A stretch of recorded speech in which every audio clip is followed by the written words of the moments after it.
Alright, greetings YouTube. How are you doing today? That's good. Glad to hear it. I'm fine. Thanks for asking. We've got some really great guitars for you today. We're going to do a bit of a comparison because we know how much you like that, YouTube.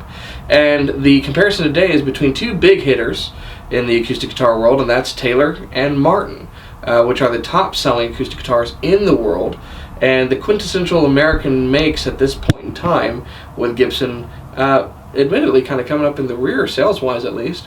So we're going to compare two perennial favorites in the lineups. Now, the juggernaut over here in this corner is the 500-pound gorilla in the room, which is Martin's D-18.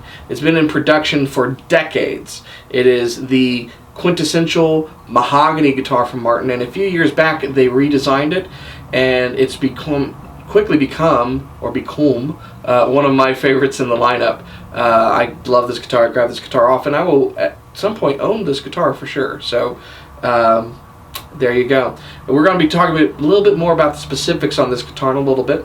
But to combat it this year, Taylor has redesigned their mahogany dreadnought in the 510E. So this is a little bit different in that it has electronics, and Taylor's done some kind of nifty and unique things to this model this year, and we're going to be talking about the specifics of that as well in just a moment. We're also going to play both guitars so that you can hear them. I like both of these guitars a lot. I am not going to reveal which one I like the best because I'd like to own both of them, but we'd like to hear from you what you think is the best between the two of them. Flame on, have all the comments you want, and tell us what you think about the guitars, about my receding hairline, whatever you'd like to talk about in the comment section. We welcome it. Remember to subscribe to these videos so that you can see all the new stuff we have coming your way shortly. You can also find us online, allomusic.com, Twitter, Facebook, and all the usual places. Let's get to the guitars. Okay, so we're going to start with Martin's D-18. Like I said, this is a perennial all-star. Martin's been manufacturing the D-18 for decades. It is the dreadnought body that they have designed, that they are legendary for, and I thought it'd be a good time to compare these two because Martin celebrated the anniversary of the dreadnought this year. Named after a giant Civil War era ship, the dreadnought is meant to be a big guitar, big sound, lots of volume. It was made in a time when we needed to compete against those pesky banjo and mandolin players in a set. So it's got a lot of volume, but I really like the mahogany sound. Mahogany has this wonderful sparkle to it. It's got a beautiful, strong mid-range, and this has that characteristic Martin thump. Now, some of the changes that they made to it that exist on the guitar still, I really like a lot. Those are a toned top, so this guitar has a toner added to it to kind of pre-age it, if you will, a little bit. It's got beautiful faux tortoiseshell binding. Just great mahogany back and sides. This is Honduras mahogany, genuine Honduras mahogany, genuine faux tortoiseshell. You've got your ebony bridge, ebony fingerboard, and they have the open back tuners, which I actually tend to favor over the normal closed Grovers. It's really all about preference, but there's something about the aesthetic of this guitar that these tuners work very, very well with. The other thing that Martin did is they have put on this guitar their performing artist neck profile. If you're unfamiliar with that, it is quickly becoming, in my estimation, one of the most popular necks Martin makes. It's a 1 3/4 inch nut, which is a bit wider than the usual Martin nut, and it has a low profile oval shape or carve to the neck. It's actually very reminiscent of a Taylor neck, and Taylor's long been known for their ease of playability, so I don't think that's by accident.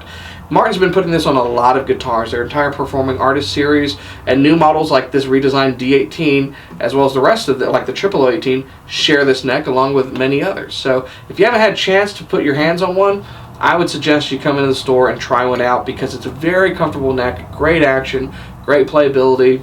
It's certainly in my boathouse for something that I would want on my guitar. Overall, you've got scallop bracing underneath the Sitka spruce top. Okay, and it's a forward shifted scallop bracing, I believe. Yeah, tortoise shell pick guard.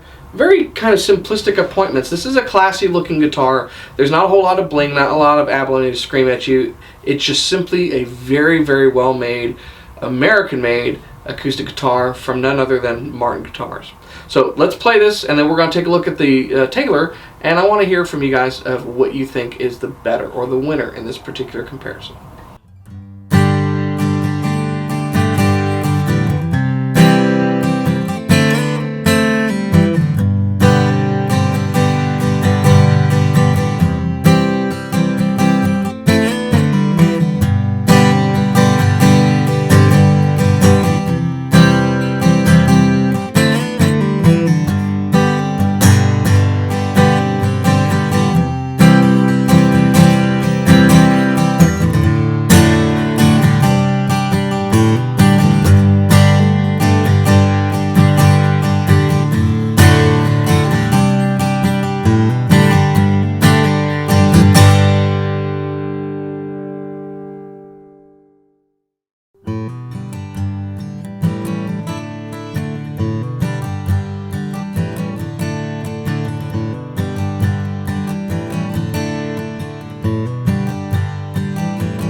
So new for 2016 is Taylor's 510E. It's been completely redesigned along with the rest of the 500 series. We shot a video on this a few weeks back, so you can go see the full review of that. This is going to be more of a comparison, so we're just going to go over the differences very briefly. It's got the new performance bracing that's been redesigned. They're using a Lutz spruce top rather than Sitka spruce, which is a natural hybrid between Sitka and white spruce that Taylor says has a tone similar to Adirondack, but maybe not with all of the headroom of Adirondack. Some very unique aspects to this, in addition to some of the aesthetic changes that they did this year, is that the 510E specifically has a shorter scale, 24 7/8 as compared to Taylor's and Martin's typical 25.5. It's also got a slotted headstock and a V-shaped neck on it, so very, very different from Taylor's usual offerings. You still have the 1 3/4 inch nut. The V-shaped neck, the shorter scale, and the slotted headstock, which creates a greater breakover angle on the nut, all kind of add up to a really great hand feel with this particular guitar. And that's really kind of what they were going for. Now, the slightly shorter scale is going to take away a little bit of the pop. There's not quite as much tension on the top as you'd have on a longer scale guitar, but it more than makes up for it with the new bracing. It's like a typical Taylor, very articulate. You can hear every note very well, but since it is a combination of spruce and mahogany, you've got that nice, sharp, quick response, that sweet mid-range that we would come to expect with this pairing. So all in all, it's got a cool, modern, vintage aesthetic.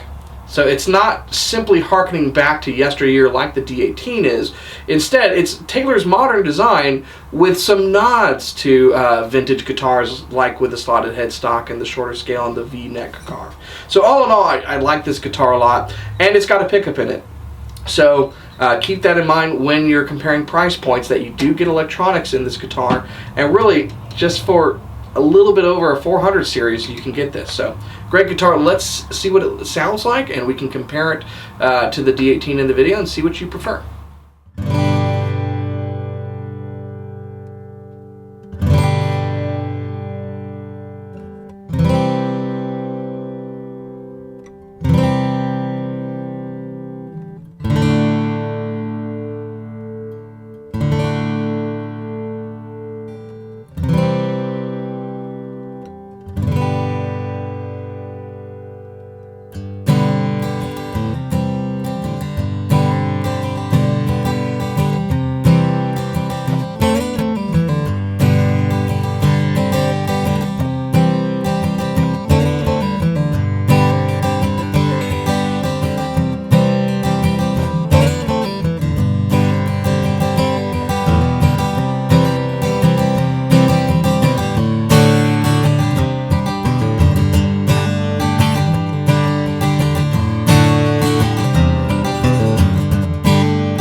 So we hope you liked our comparison.